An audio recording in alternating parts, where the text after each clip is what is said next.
Ayan guys, videohan natin siya ng palihim na sumasayaw siya kasi pag binidyohan ko siya na sumasayaw siya, magagalit yan. Ayaw niyang binibidyohan siya kahit anong ginagawa niya. Nakatitig pala guys. Inaano niya yung ano, tinitingnan niya maigi yung mga step.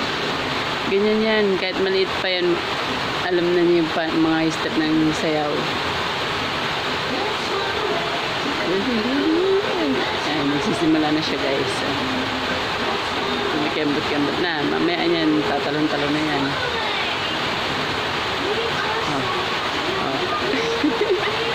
Hindi niya alam binibidyoan siya guys. Kasi pag nakita niya binibidyoan siya, magwawala siya. Nagagalit yan.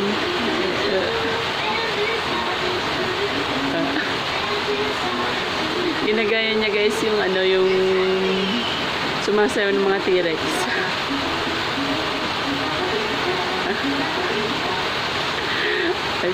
Ayan, tapos na guys.